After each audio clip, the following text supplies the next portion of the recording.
Hey, what's up everybody, Noob here, and today we'll be taking a look at one of the best, if not the best, attacking operator in Siege, and his name is Blackbeard. Let's get straight into his loadout. He has two main guns, and they are the MK17 CQB and the SR25. His only pistol is the Desert Eagle, and he can bring breaching charges or stun grenades.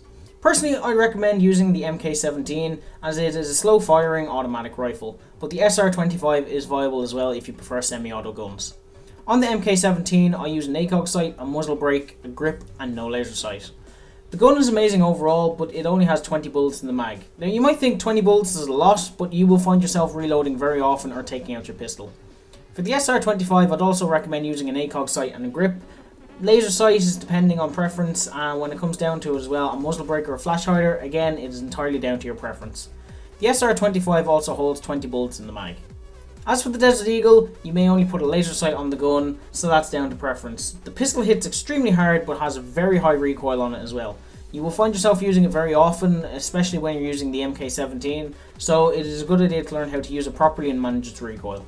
As for Blackbeard's gadgets, he can bring the breaching charges or stun grenades. If you coordinate with your team, then you're able to decide in between rounds. But if you're on your own, then I'd recommend bringing breaching charges to help you breach the objective, but stun grenades are exceptionally useful as well in a lot of situations. And to finish off the loadout, Blackbeard is a 2-speed, 2-armor operator, making him very versatile in a lot of different situations in the game.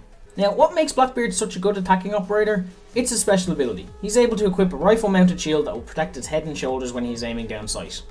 Now, as of the mid-season reinforcements, Blackbeard was nerfed in a way.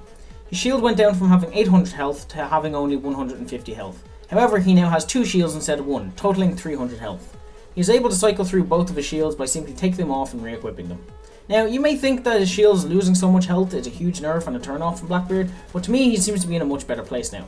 While his previous shield was near invincible, these two new shields still offer him great protection while still giving the enemy a fair chance of killing him from the front.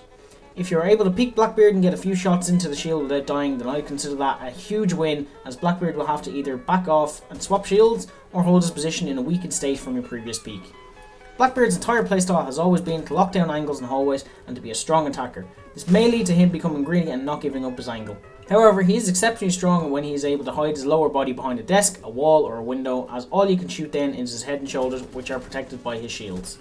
To kill Blackbeard, you have to flank and shoot him in the sides or the back, which can be exceptionally difficult if you're trying to flank him alone or if he has a teammate or two watching his back. You need to coordinate with killing Blackbeard safely, and preferably not fighting him head on in any case.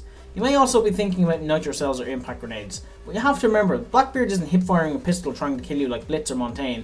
He will be aiming down sight with an assault rifle that will most likely kill you before you even have a chance to detonate your nitro cell. Impact grenades, on the other hand, can be very helpful in destroying one or both of Blackbeard's shields as long as you're able to throw them close to him. Again, just be careful of where he is looking, as peeking him can prove very costly. While Blackbeard may not be the god he was before, he is still a tough operator to deal with in a lot of spots, and definitely not a guy you want to end up going face to face with in a firefight. However, some people might just be awful with Blackbeard. While his shield does offer him a lot of protection, it also slows down his movement speed and increases his gun's recoil significantly. The extra downside of the gun recoil being increased is that it also makes the recoil pattern random and therefore unpredictable, making holding down the trigger a very bad idea for Blackbeard.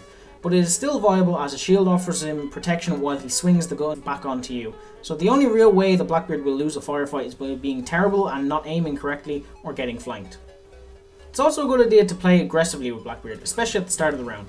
You want to be the one trying to pick off the spawn peekers as well as peeking the objective to pick off anyone who's still reinforcing and cutting off the roamers from the objective. It is a great way of catching people by surprise early on in the rounds. The prep phase is very time sensitive for the defenders who have a lot to do, such as Jaeger. So I think I've covered just about everything I wanted to talk about. Stick on your shield, sit behind cover, shoot the bad guys, swap shield if it dies. Brilliant. Anyway, thank you guys so much for listening to the guide. I hope it helps you in some way. And if you enjoyed the video, why not enlist yourselves in the nooblets, and hopefully I will see you all in the next video. Alright, toodles. Drop it.